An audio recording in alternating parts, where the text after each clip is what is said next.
शेतकरी बांधवांनो नमस्कार. पुन्हा एकदा डॉक्टर किसानच्या यूट्यूब चॅनलला तुमचं स्वागत करताना आजचा व्हिडिओचा विषय रिकट प्लॉटमध्ये रिकट फुटून आलंय. एक 25 दिवस झाले रिकट करून रिकट फुटून आलं. आपल्याला आता पुढच्या 15 दिवसामध्येच ओलांड्यापर्यंत आपल्याला कसा बाग आपली नेता येईल.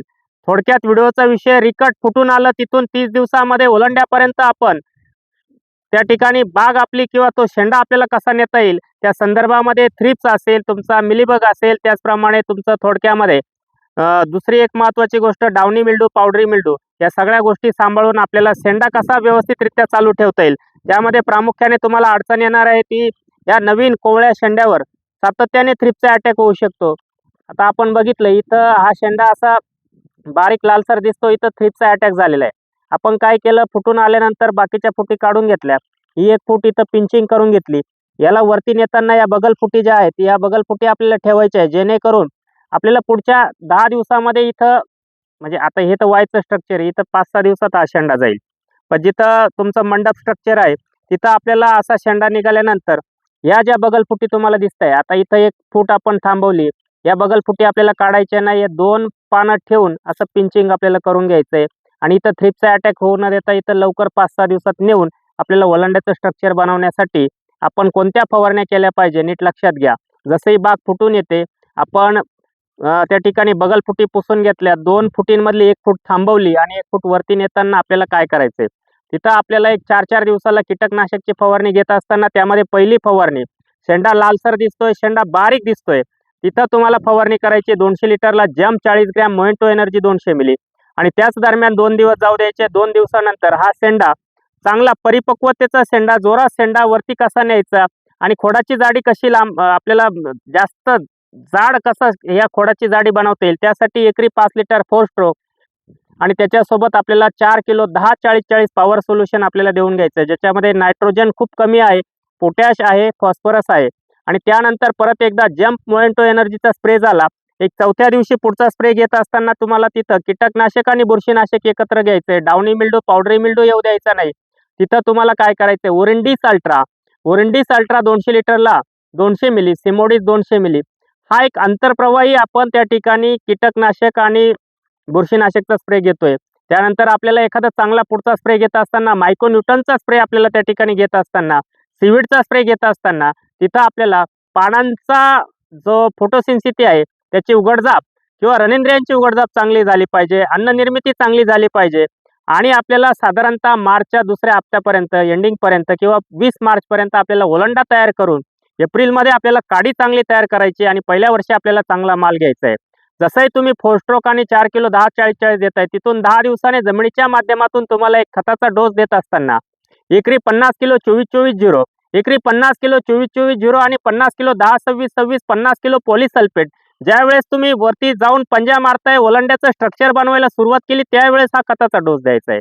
आणि सगळ्या शेतकऱ्यांची जी डिमांड होती की रिकटच्या प्लॉटला सर तुम्ही खरड छाटणीमध्ये छत्रपती शिवाजी महाराजांच्या जयंतीनिमित्त जी स्कीम दिली, रिकटच्या प्लॉटला हा व्हिडिओ तुम्ही बघणार आहात दिनांक 28/2/2026, 28 तारीख फेब्रुवारीची शेवटची तारीख आणि 1 मार्च 2026 आणि 28/2/2026 या 2 दिवस रिकटच्या शेतकऱ्यांसाठी एक महत्त्वाची या फक्त 2 दिवसासाठी स्कीम असेल.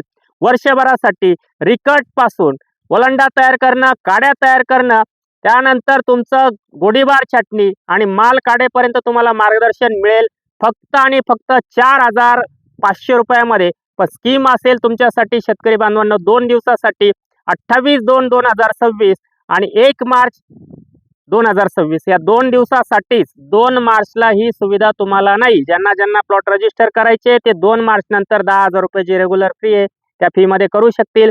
आपण आलो होतो त्या ठिकाणी दुसरा ओरिंडिस अल्ट्रा आणि सिमोडिसचा स्प्रे आपण घेतोय. 4 स्ट्रोक आपण दिलं. 4 स्ट्रोक नंतर 10-12 दिवसाने जमिनीच्या माध्यमातून आपण वरती ओलांडा आपला तयार व्हायला सुरुवात झाली. तिथं एकरी 50 किलो 24-24-0, 50 किलो 10-26-26, 50 किलो पॉलिसल्फेट देतोय. ओरिंडिस अल्ट्रा सिमोडिसचा स्प्रे झाला. 3 दिवस जाऊ द्या. 3 दिवसानंतर तुम्हाला एक्सपोर्टचं काम असेल, देशांतर्गत बाजारपेठेचं काम असेल, तिथं तुम्हाला फवारणी करायची आहे. बायोडी 303 250 मिली, जम्प 40 ग्रॅम आणि त्याच्यासोबत डायरेक्टर 500 मिली. त्यानंतर परत एकदा 4 दिवस जाऊ द्या. 4 दिवसानंतर तुम्हाला फवारणी करायची. स्कोर 100 मिली 200 लिटरला, कवच 200 ग्रॅम आणि ॲक्ट्रा 100 ग्रॅम. त्यानंतर जो खताचा डोस दिला तिथून 10 दिवसाने तुम्हाला वरती स्ट्रक्चर तयार झालं, बगल फुटायला लागल्या, 3-4 पानावर आपल्याला त्या ठिकाणी सफेन करायचंय. त्यावेळेस जमिनीच्या माध्यमातून काय करायचंय, एकरी 5 लिटर धनकीर्तीचं मॅग्ना आपल्याला देऊन घ्यायचंय. मित्रांनो, रिकटच्या प्लॉटमध्ये आपल्याला पानांची संख्या, पानांच्या लीफ इंडेक्स एरिया ज्याला आपण म्हणतो, leaf index area. What is the meaning of leaf index area? पानाचा घेरा चांगला राहिला पाहिजे, पान असं तुमचं 2 हातभर झालं पाहिजे आणि त्याची ग्रीनरी चांगली राहिली पाहिजे. त्यासाठी पुढचा स्प्रे तुम्हाला त्या ठिकाणी करायचा आहे. कीटकनाशकाच्या 3 फवारण्या सांगितल्या. स्कोर कवच ॲक्ट्रा, त्यामध्ये बुरशीनाशक ओरंडिस अल्ट्रा सिमोडिस. ओरंडिस अल्ट्राचा स्प्रे जर गेला तर डाउनी मिल्डू, पावडरी मिल्डू पुढचे 15 दिवस तुमच्याकडे फिरकणार नाही. आणि जसंही तुमचं काडी तयार होईल किंवा लवकर अवकाळी पाऊस आला, गेल्या वर्षासारखी परिस्थिती आली तर पानं शेवटपर्यंत टिकून राहतील. पानं जर शेवटपर्यंत टिकवले, अन्न निर्मिती शेवटपर्यंत जर चालू राहिली तर चांगली सूक्ष्मगड निर्मिती तुमच्या झाडामध्ये होईल, तुमच्या काडीमध्ये होईल. काडी चांगली मॅच्युरिटी होईल आणि पहिल्या वर्षी चांगला माल तुम्हाला त्या ठिकाणी मिळेल.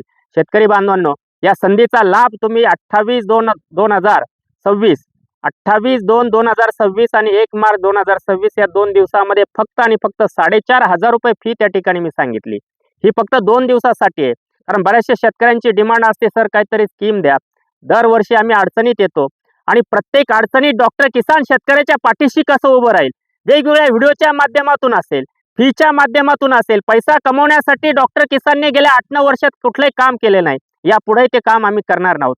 शेतकऱ्याच्या पाठीशी कसं उभं राहायचं, शेतकऱ्याच्या जमिनीला पैलवान कसं बनवायचं, त्याच्या जमिनीतील ऑर्गॅनिक कार्बन कसा वाढवायचा, या सगळ्या गोष्टींकडे लक्ष देत असताना इतरही पिकांमध्ये, फळ पिकं असतील, तुमचं द्राक्ष शेती असेल, डाळिंब शेती असेल, पपई शेती असेल, ऊस बाग असेल, तुमचा कांदा शेती असेल, तुमचा टोमॅटो असेल, तुमची शिमला मिरची असेल, या सगळ्या पिकांमध्ये सगळ्यात महत्त्वाचा पाया जो आहे की डॉक्टर किसानच्या माध्यमातून कमीत कमी रासायनिक खतांचा वापर, जास्तीत जास्त जैविक खतांचा वापर, बॅक्टेरियांचा वापर करून जमिनीला पैलवान बनवणं, राहिलेला जो काही अंश रासायनिक खतांचा आहे तो त्याला कमी करणं आणि त्यातून ऑर्गॅनिक कार्बन कसा वाढवणं. आज संपूर्ण महाराष्ट्राचा विचार केला तर 0.30च्या खाली जो आलेला ऑर्गॅनिक कार्बन आहे, त्या ऑर्गॅनिक कार्बनला आपल्याला 0.75च्या पुढे कसं न्यायचं आणि त्याच्यामुळे झाडातील प्रतिकार क्षमता कशी वाढते आणि तिथं कीटकनाशकांचा, बुरशीनाशकांचा खर्च कसा कमी होतो, हे महत्त्व पटवून देण्यासाठी सातत्याने डॉक्टर किसान तुमच्या पाठीशी 100% आहे. रिकटमध्ये अशा पद्धतीने ओलांडा तयार करापर्यंत 2-3 फवारण्या आणि तुम्हाला 2 ॲप्लिकेशन ड्रिपचे सांगितले. खताचा डोस असेल 4 स्ट्रोक आणि त्याच्यासोबत काय 10-40-40 का द्यायचं की जेणेकरून नायट्रोजन कमी द्यायचा, फॉस्फरस आणि पोटॅश द्यायचं, झाडाची प्रतिकार क्षमता वाढवायची, या सगळ्या गोष्टी सांगण्याचा मी प्रयत्न केला. व्हिडिओ तुम्ही शेवटपर्यंत बघत आलात. व्हिडिओ तुम्हाला आवडल्यास नक्की लाईक आणि शेअर करा आणि या स्कीमचा 2 दिवसामध्ये ज्या ज्या शेतकऱ्यांना गरज आहे त्यांनी 100% फायदा घ्या. धन्यवाद.